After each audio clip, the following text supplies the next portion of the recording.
Hey, top in your life math industry, and we are going to take a look at simple machines, but we're going to look at mechanical questions.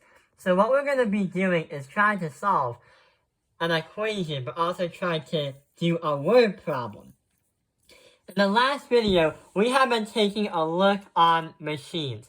So a machine is a device that is used to multiply the power needed to perform the same amount of work with less effort needed.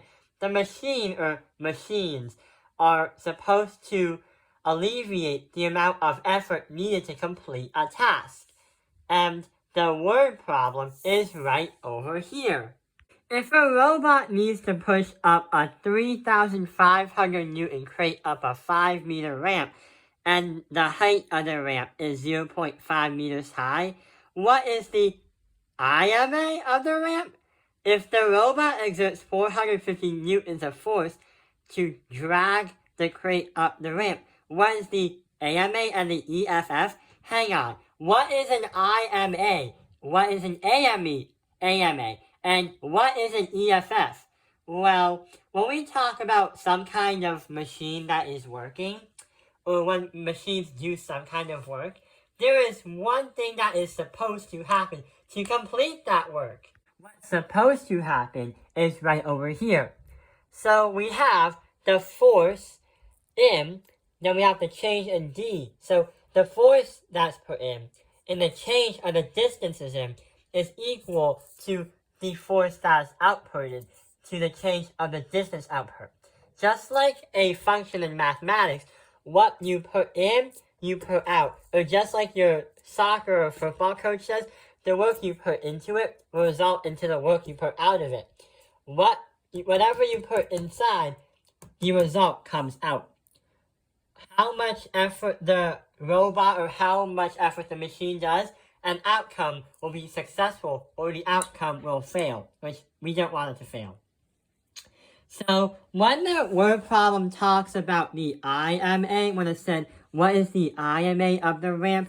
Here is what the ideal definition of what the IMA is. And literally it does say ideal mechanical advantage. So the IMA, or ideal mechanical advantage, represents how much effort a machine is doing to perform work, to complete a task. But this would happen in a frictionless world. If you have a machine like a robot or a forklift that's trying to push something up, then without friction, how much effort would it exert? And number two, IMA only focuses on the geometry and the engineering of what the machine is. When you change the inclined plane to make it steeper, or a little bit less lenient, it's going to change the IMA because that's the structure of what it is. So let's start calculating on the IMA.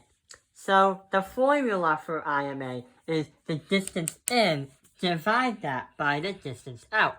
So when we come to the word problem, we have 5 meters up the ramp, and we have the ramp stand at 0.5 meters high. So what's that visualizing is, if this is a ramp, it creates a right triangle, an inclined plane. 5 meters is up here, and 0.5 is the height from here to there. So going from the distance in, divide that by the distance out, here's what's going to happen. The IMA is going to equal the DI divided by the DO of D out, and that's going to be 5 meters, divide that by 0.5, and that is going to be 10. But we're not going to put any units for 10 because the IMA does not use units. It's a way to help us kind of visualize and understand if the machine was working in a frictionless world and according to its geometry and engineering, then it would be 10, which we can use that number to solve the problem later, because we're not done yet. So when the problem said, if the robot exerts 450 newtons of force to drag the crate up the ramp, what's its AMA and EFF? But hang on, what is the AMA? we already solved the IMA, which is the conceptual part, which is the ideal plan, what our machine wants to do. If we want to try doing the AMA, this is what's going to happen. So the actual idea of what's supposed to happen is called the actual mechanical advantage, or AMA. So the actual mechanical advantage is just like the last one we learned about earlier in the video, but this one talks about if the machine was working in a world that has friction, which we're living in because of the Earth right now, then when you do the math with the forces, you would be able to get to a number, and that would represent how many times the machine is using effort to complete a task. Remember, a machine is supposed to multiply the power needed to perform a task with the same amount of work, but with less effort needed. So if we needed to lift a heavy crate up a hill, or lift it up to a shelf, a machine like a forklift is able to do it for you with less effort. So the actual mechanical advantage calculates with the force of friction and the force of resistance. How many times does the machine give effort to complete a task than normally what you would do? So here's what we're going to do. So with the AMA, the force is 450 newtons that the robot is dragging the crate up the inclined plane. And the amount of newtons the crate has is 3,500 newtons. So the crate has 3,500 newtons. But the problem is the forklift or the robot is pushing a force of 450. So here's what's going to happen. The AMA is going to equal the force out, divide that by the force in. The force out is going to be the amount of newtons in the crate.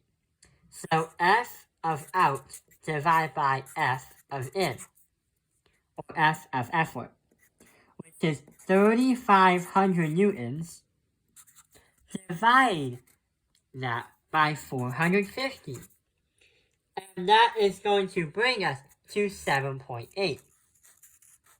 So the 7.8 is going to be accounted in terms of how many times the robot or machine is multiplying its power and it's multiplying its effort.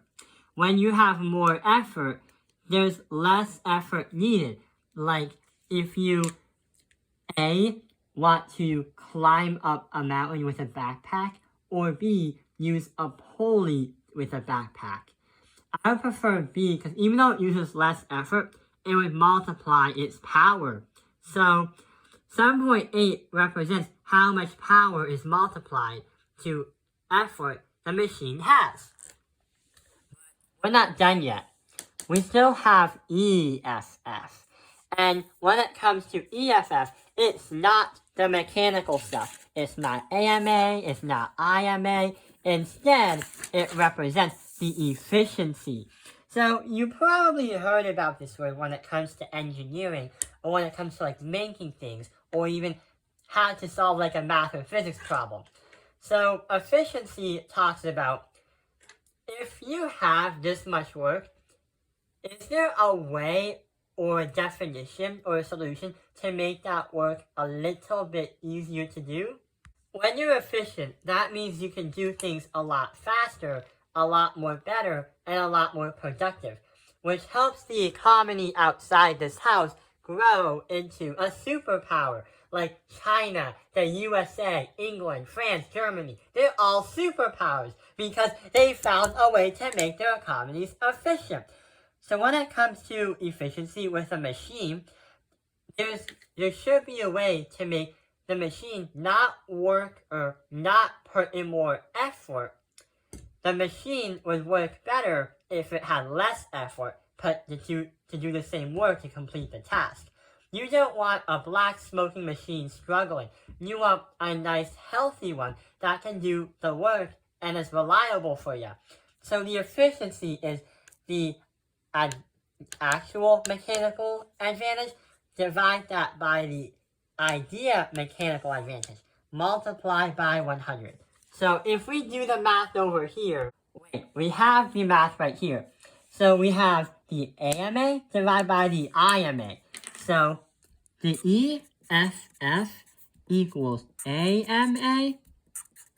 Divide that by the IMA. And that is going to be equal to 7.8 divided by 100. Then we have to multiply. No. 7.8 divide that by 10. Multiply by 100. And that is going to bring us to 78%. So the robot pushing the crate up the inclined plane that has a mass, or that has 3,500 newtons, the efficiency of what's being done is 78%.